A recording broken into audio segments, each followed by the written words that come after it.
goes off and it makes like a didn't kind of sound. And what's his name? There was this one bit where I entered a room, right? And I'm like, oh, there's nothing in this room. And suddenly, 4 spiders just drop from the ceiling, and all of a sudden it's like, didn't. I'm like, oh my god. And I just switched my PS1 off instantly, because that scared the fuck out of me. I was like, oh my god. Like, see, that shit was scary, but would it scare me again? 15 years later, holy fuck, sorry. Would it scare me again, like 7 years later? Probably not. You know what I mean? Like 7 years later, I don't think that's gonna scare me. That scared the fuck out of me because I was younger and I never played it. Would it scare me now? I don't know. No, but like you have to ask yourself a question though. Like, let's just say Dead Space for the sake of argument, right? Let's put it this way. Let's just say you've never heard of Dead Space, and you know that Dead Space 3 just came out, right? You have to actually. This is actually more a battle of common sense. If you just heard that Dead Space 3 came out and it's a horror game, shouldn't your first thought be, wait a minute, this is the 3rd game in the series. Is it going to be that scary? Because if we're on the 3rd game, don't we already know what's going to happen? Don't we already know what to expect? It can't really be that scary since we already know, okay, the enemies are these things called necromorphs. They will jump out at you from vents and random like places and shit, and that stuff is going to be quote unquote scary. But like, at this point, I don't think Dead Space is going to scare me. Not really. The concept, I remember way back when, like, what, 2007? When Dead Space came out, that stuff was like, oh my god. Like, you know what I mean? Like, that stuff blew my mind a little bit, because I'm like, this is so crazy. Like, we're in a ship and stuff's happening.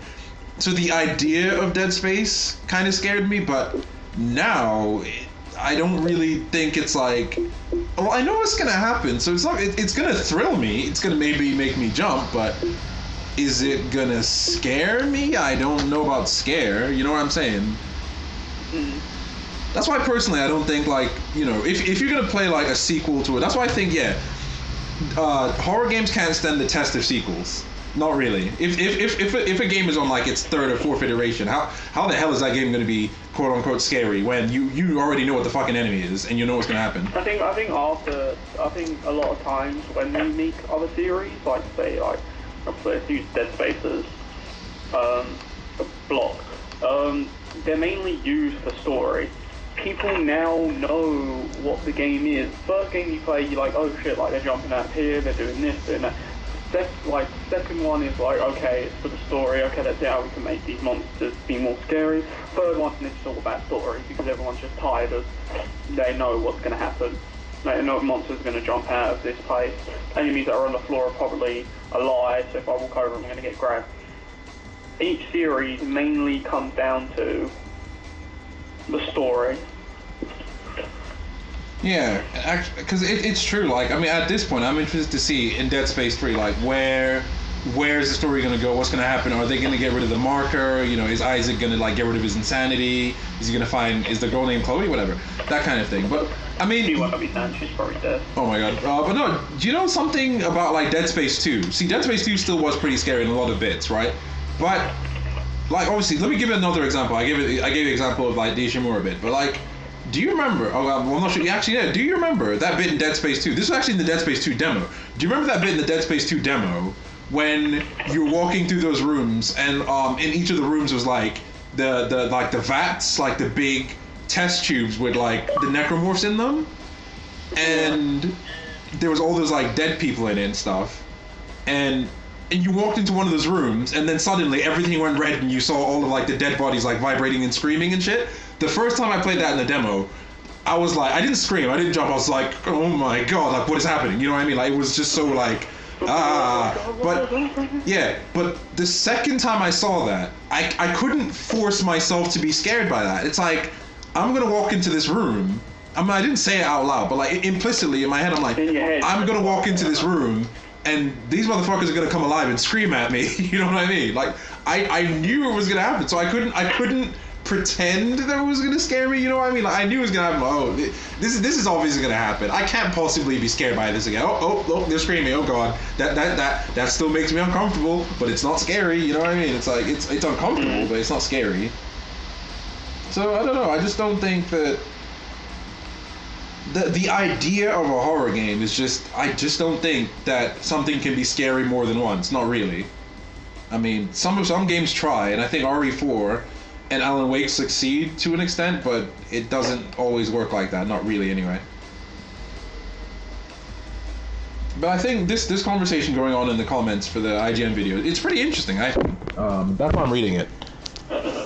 Oh, what? Somebody said, please don't scare me. What the fuck? What is he talking about? Anyway. Okay, here's another comment. The guy said, horror worked in the days when we were gullible and simple films like Natural Born Killers was banned and RE1 was shocking. But now we're too decensored, he should say desensitized, and seen it all before, but because horror has no effect. From time, films like Saw, Texas Chainsaw Massacre, he said it makes him laugh instead of scared because you know horror's time is up. Other than cheap scares or loud noises in the dark, or when you have low health and no weapons, like, we're pretty much unscarable. And that's kind of true. It's like, I don't know. I did say in my podcast from before that the horror genre has a half-life. It cannot stand the test of time because, like, that scary stuff, it can only really appeal to you when you're younger, and two, it can only really hit you in like, I don't know, let's put it this way. When you're younger, I'm not even saying like a kid, let's just say like maybe a teenager, early teen, 11 to 15 years old or whatever, it could be that, like, stuff is scary because it's terrifying. It's the first time you're coming across it. It's so creepy. It's unknown. You know what I mean? Like, it just blows your mind a little bit because you don't know what's gonna happen. You don't know what's going on. But nowadays, the only thing that can shock or scare you is something genuinely just out of the blue that you did not expect. Like, I cannot think of the last time a game scared me. Like, I mean, RE6 had some pretty tense moments, but I would be lying if I said that, like, many bits of that game scared me. Like, some of those bits were tense and unexpected, but I wouldn't say I got, like, scared as much as I got scared, like, when I was younger.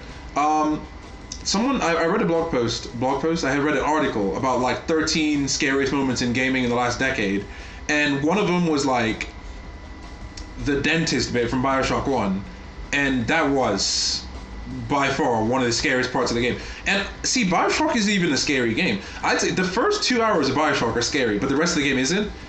But that's the funny thing. The first 2 hours of Bioshock were scary. The rest of it wasn't.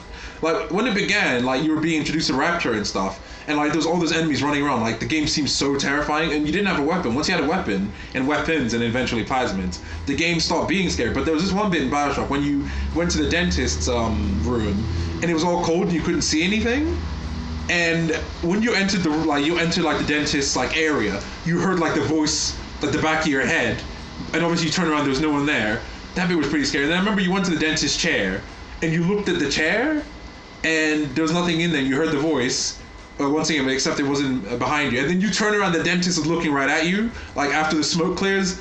That bit was, oh my god, I feel like my heart just, like, came out of my chest when that happened, because I didn't, like, scream or jump or anything, but that bit just made my skin crawl. Like, stuff like that is truly terrifying because it's just something so unexpected. I mean, the rest of Bioshock isn't scary, but definitely the first 2 hours were some scary shit. But I can't think of any time in the last couple of maybe last year or so that I've actually been scared by something, like, literally straight up scared, only because nothing's truly made me scared. Stuff has made me horrified, stuff has made me disgusted, stuff has made me shocked, but I'm not sure how many things have actually scared me, if you know what I mean. Like, a lot of things have made me shocked, terrified, or worried, but nothing really scared me. Like, for example, the last thing I can think of that really made me like, wow, I can't believe that just happened, you know, like, the last time I felt like that feeling of like,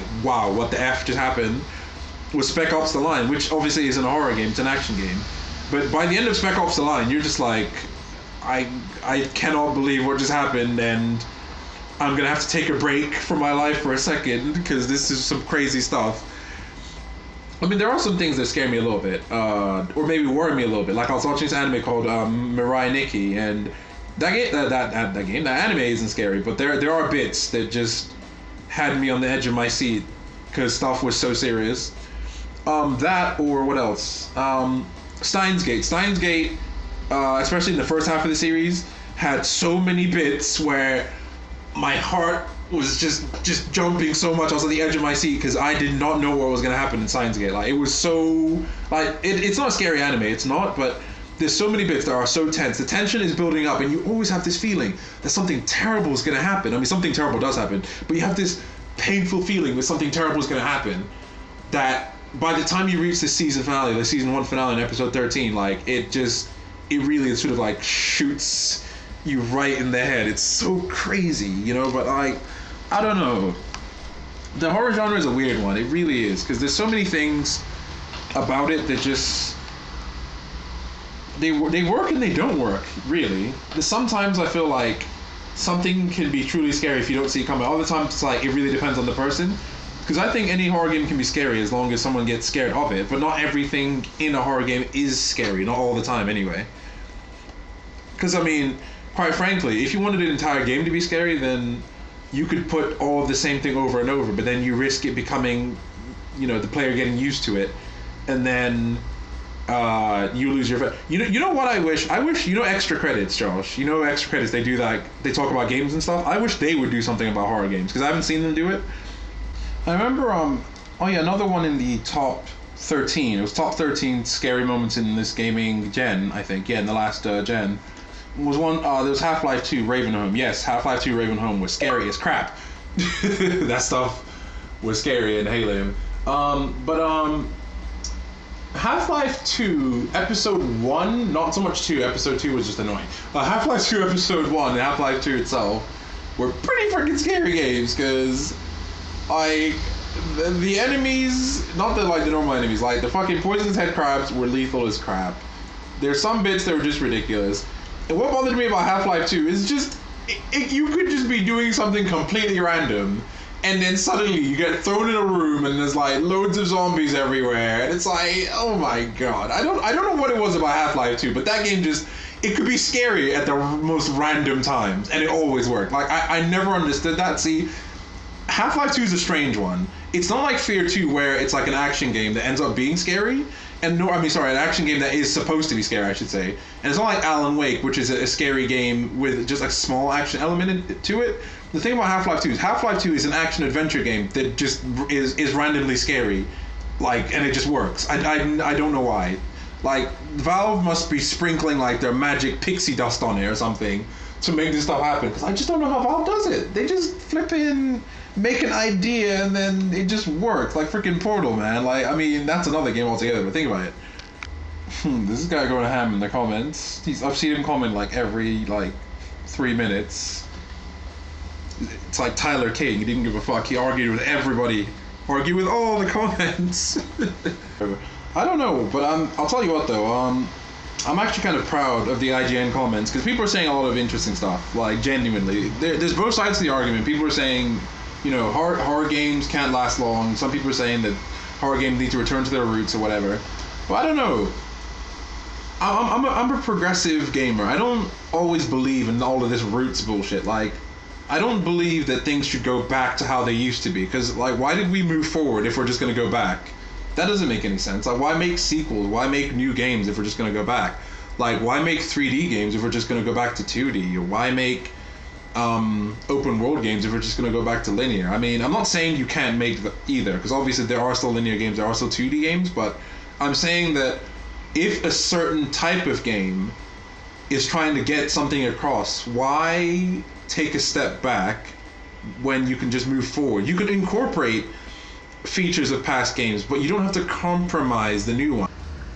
Yeah, there's some people that enjoy playing the same type of game regardless of change over and over and over, and there's some people that enjoy change. It's just that we always hear from different sides of the argument. I don't know. I mean, I think it's interesting that it's only really the horror genre that's been going through this right now. Every other genre isn't suffering from identity crisis, not really. It seems to be the horror genre that has an identity crisis right now. I mean, I'm still intrigued to see where this is going, so there's definitely more to this that we don't know about. So, I don't know. We'll see.